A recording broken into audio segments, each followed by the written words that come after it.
guy to step it up, and he gave me that. It's called Mind Rape.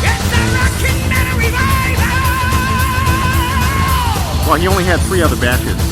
Gorilla Panic. They're coming, and something called This Is Permanent. Come on, spark it up.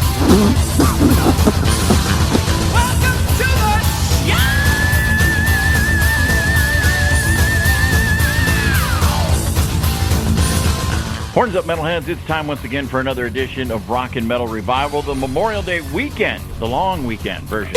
Even though you can't go out. I get an extra day. Yeah, an extra day of the weekend, yeah. When is the weekend anymore? I don't know anymore, I wake up wondering, is it Wednesday? I don't know what day it is. What day exactly. is it? Every day it's like I have to actually look to know what day it is. Unless the RMR's playing on the Hog, then I know it's Saturday.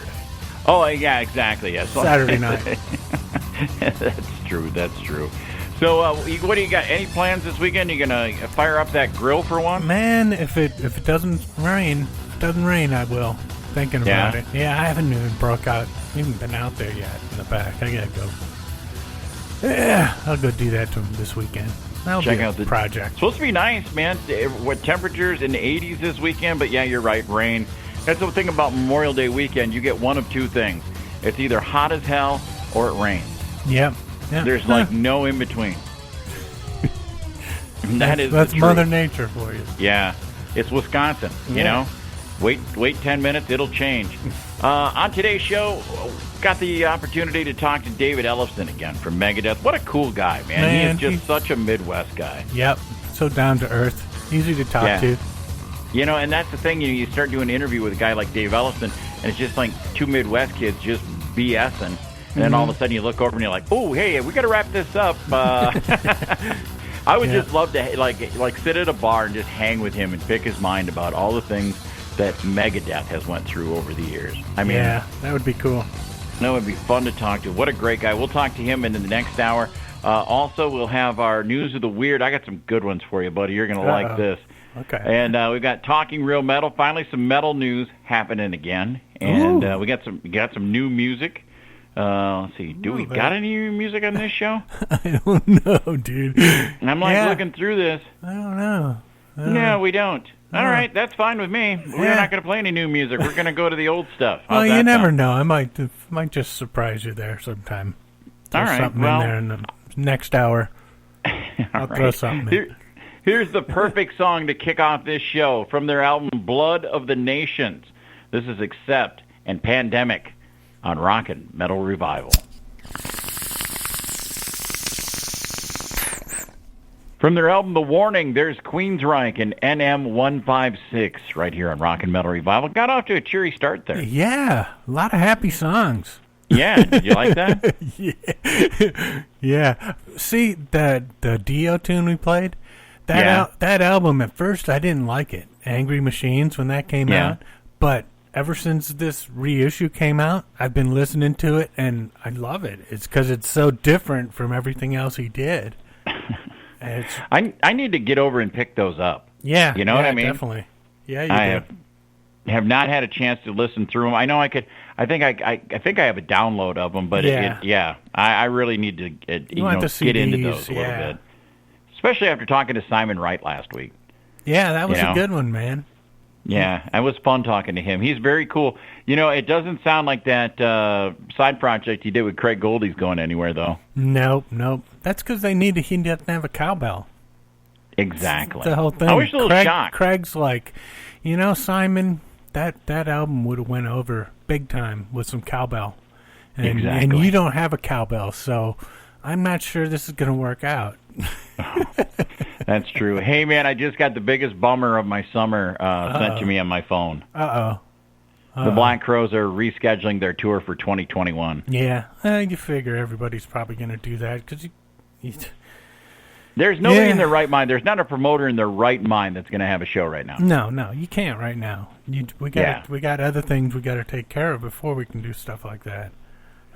So I guess I got something to look forward to next year. Yeah, there you go. Yeah. You always got DVDs and stuff. Watch her put one of theirs on. And then, I've got probably everything the Black Crowes have probably ever released, but I don't yeah, doubt I that. had tickets. I had tickets to go see Sammy Hagar. I was going to see Sammy Hagar on one Saturday night, and then the following Saturday night I was going to see the Black Crowes. oh, man. So August was going to be a great month for me. Now it sucks. But what the hell? Yeah. Now you know. Out I'm of not your bitching control. too much. Yeah. What's that? It's out of your control, bro. Yeah, I know. Nothing is in my control, man. It hasn't been for years. You know what I mean? I can control the cowbell, though. There you go. So There you it's go. one thing.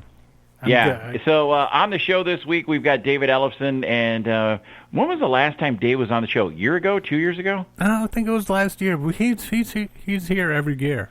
It does seem like he's on the show He's yearly always for the got past something 4 or going. 5 years. Yeah, definitely.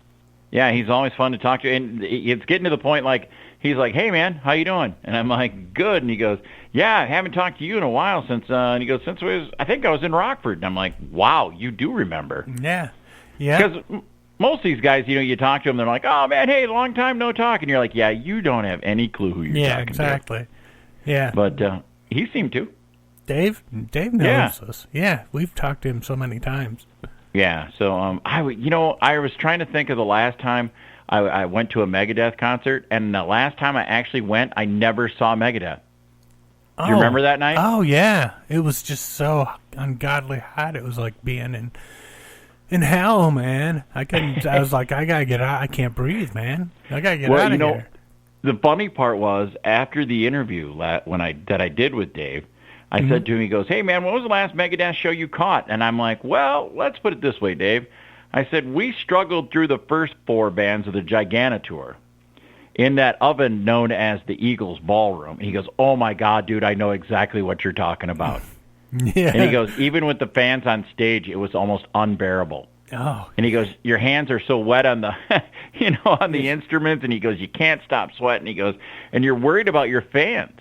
Yeah. And I was surprised that night more fans didn't drop. We didn't stay to see how many. We would have been a couple dropping if we would have stayed, probably. Dude, I'm telling you right now, when I quit sweating that night, I knew it was time to get the hell out of there. Yeah. I was like, okay, I'm out of sweat. It's time to go. Yep. Oh, man, that was brutal. But you know what? I'm really looking forward to live music. I can wait. Yeah. It's funny. I was talking to somebody the other day, and they're like, man, I can't wait. I go, well, here's the deal. You know what? When it was available, I went all the time. Yeah. Do you know what I mean? Not like, I'll go next time. Hey, maybe we See should what I'm saying? Maybe we should do a show with just live tunes. The whole thing, just different band live tunes. We can certainly do that. I know on one of our affiliates, The Hog, they're doing live shows this weekend. Yeah, I'm definitely going to be checking that out. Yeah, so, maybe we will do that in one of these weeks. We'll do just nothing but live tunes. Just bands. When we don't have a guest. Yeah, that's what we'll do. That sounds like a good deal. That sounds like everybody a great idea. puts out I can't wait till we albums. get back in the same studio together. Yeah, I hear you. It smells better in here, though. I'm not complaining about that. I bet it does. I bet it does, my friend. All right, let's get back to the music. I can't wait for this band to get back out on the road. This is from Mechanical Resonance Live. Here is Tesla, and coming at you live on Rockin' Metal Revival. There's Boboplex, and I'm Glad You're Dead, right here on Rockin' Metal Revival. And another happy love song. I know, a true ballad. I mean, that would have been a good prom theme. Really? Yeah. No, but maybe not. You know, a sad thing is they were supposed to reunite this weekend at Broadfest in Madison.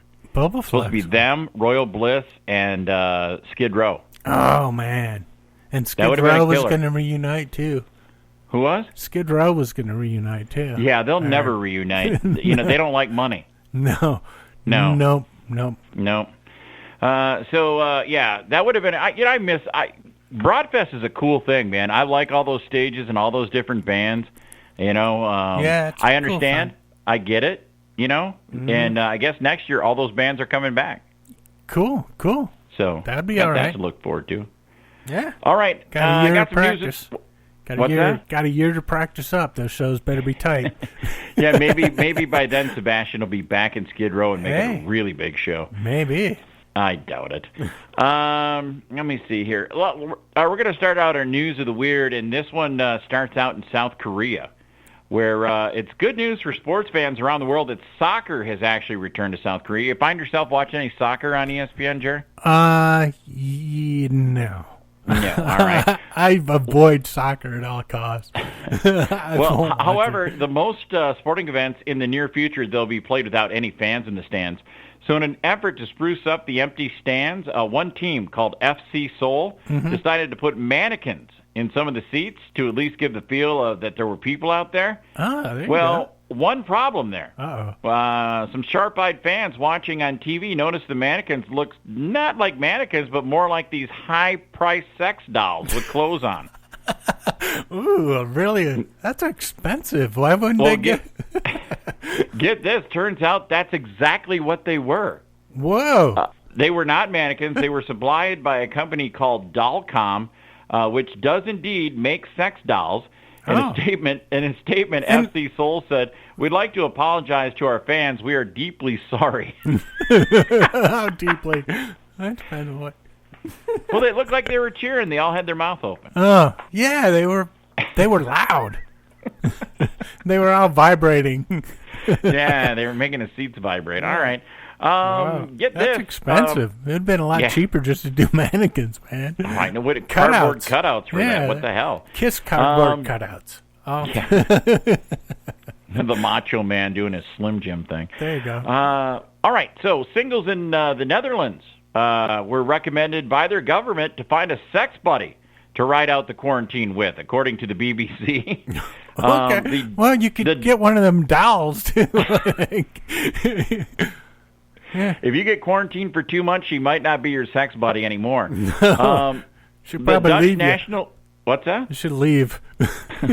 The Dutch National Institute for Public Health and Environment reportedly made the suggestion on its official guidance on coronavirus and sexuality, saying those quarantined without a partner or a permanent sex partner could find a like-minded individual out there just to, shack up with during the coronavirus. Yeah. The advice reportedly came after Dutch officials received criticism for advising home visitors to maintain 1.5 meters or 5 feet in distance from their host in an attempt to enforce intelligent lockdown. The lockdown has been in effect since March 23rd in the Netherlands.